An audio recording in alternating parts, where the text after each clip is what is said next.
Hamas के लड़ाके Gaza की सड़कों पर लगातार निकलते हुए, प्रदर्शन करते हुए दिख रहे हैं, हथियारों को लहराते हुए दिख रहे हैं, हथियारों के साथ दिख रहे हैं। ये देखिए, ये गाजा है जहां पर हमास के लड़ाके एक बार फिर से सड़कों पर देखने को मिल रहे हैं। एक खौफ फिर से पसर गया है। 7 अक्टूबर 2023 की वो तारीख आपको याद दिलाते हैं जब गाजा की सड़कों पर हमास आ गया था और फिर उसके बाद से ही जो युद्ध हुआ इजराइल और हमास के बीच में, कई लोग मारे गए इस पूरे युद्ध में। उसके बाद अब सीज फायर की बारी है। 15 महीने बाद अब ये जो लड़ाके हैं इस तरह हथियार लहराते हुए दिख रहे हैं।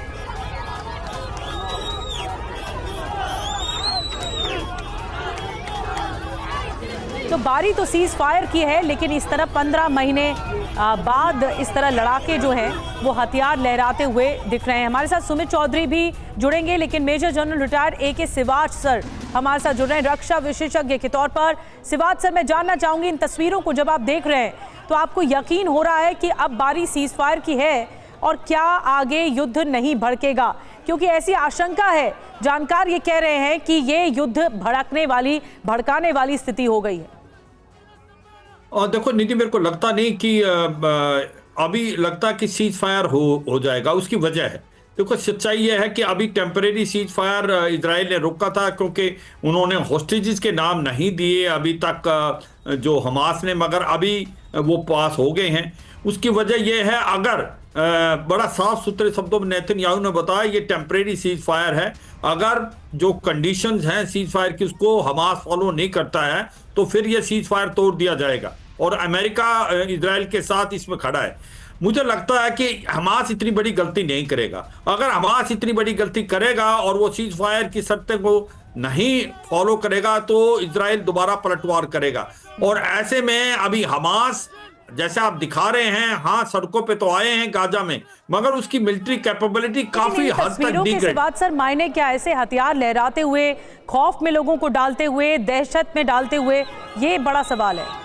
हाँ, ये बात तो आपकी मैं मानता हूँ निधि, क्योंकि सबने सोचा था कि अभी शायद हमास की मिलिट्री कैपेबिलिटी काफ़ी कम हो गई है, 70 से 80% डाउनग्रेड हो चुकी है, तो अब वो ऐसा कुछ नहीं करेंगे, ऐसा हथियार लेके बाहर नहीं निकलेंगे। मगर जिस प्रकार से आप दिखा रहे हैं वीडियोज में कि वो हथियार लेके दोबारा आ रहे हैं, इसका मतलब वो दोबारा चैलेंज कर रहे हैं और एक प्रकार से अपनी जो पब्लिक है गाजा की उसको भी ये बताना की कोशिश कर रहे हैं कि वो अभी भी सक्रिय हैं, उनके अंदर ताकत है और हिम्मत है।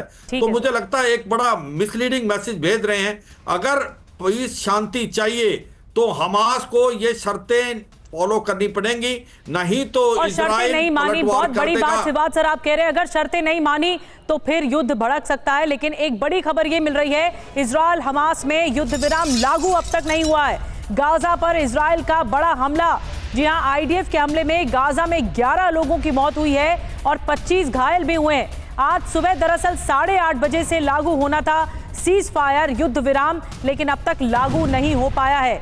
ये जो बमबारी की आवाज आप सुन रहे हैं ये अभी भी जारी है।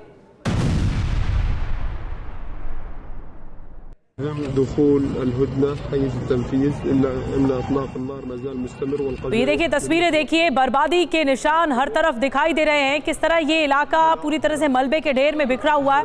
यहाँ पर ताज़ा बमबारी हुई है जो जानकारी मिल रही है।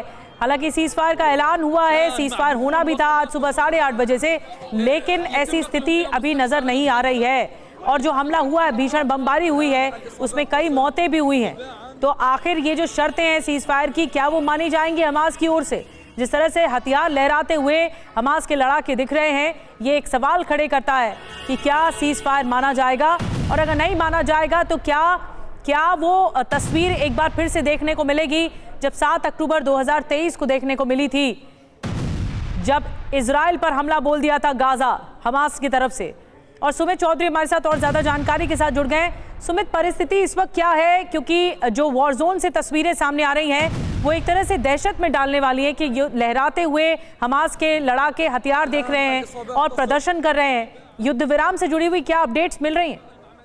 देखिए, मैं आपको बताऊं कि आज सुबह करीबन खासतौर पे जो पीएमओ ऑफिस है उसकी तरफ से स्पष्ट किया गया कि अब तक हमास की तरफ से उनको ना तो लिस्ट दी गई है, ना तो उनको वो फेज वाइज प्रपोजल बताया गया है कि वो कैसे जो इजराइल के लोग हैं उनको छोड़ेंगे। इसके बाद इजराइल ने बड़े ऑपरेशन की शुरुआत की, लेकिन अब से थोड़ी देर पहले खासतौर पर यह भी कहा जा रहा है कि इजराइल की तरफ से इजराइल को 3 लोगों की एक लिस्ट सौंपी गई है, जिसमें महिला सोल्जर्स इजराइल की मौजूद थी, जिसमें उन्होंने कहा कि हमास ने कि पहले हम इन 3 सोल्जर्स को छोड़ेंगे। और माना यह भी जा रहा है कि इजराइल की तरफ से कई जगहों से उनके जो कॉम्बैट एयरक्राफ्ट हैं वो लगातार उन इलाकों से पीछे हट रहे हैं, लेकिन ये जरूर है कि ऑफिशियल अनाउंसमेंट अब तक नहीं की गई। इसी बीच हमने देखा कि ना सिर्फ राफा की तरफ बल्कि खान यूनिस की तरफ लगातार हमने हमास के कई ऐसे लड़ाके थे जिनको ओपनली अपने अपने अपने अपने अपनी गन्स के साथ इलाकों में देखा गया। बड़े बड़े आप कह सकते हैं कि जो आप कह सकते हैं कि जो उनके हुजूम थे या फिर उनके जो ग्रुप थे वो लगातार अब गाजा की सड़कों पर देखे जा रहे हैं। तो लेकिन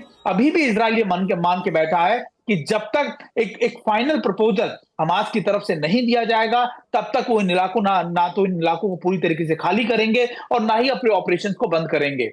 जी, बड़ी बात कह रहे हैं सुमित चौधरी की फाइनल प्रपोजल का इंतजार हो रहा है और कहीं इंतजार में देर ना हो जाए, कहीं ऐसा ना हो कि जिस तरह हथियार लहराते हुए दिख रहे हैं एक बार फिर से अटैक ना कर दें।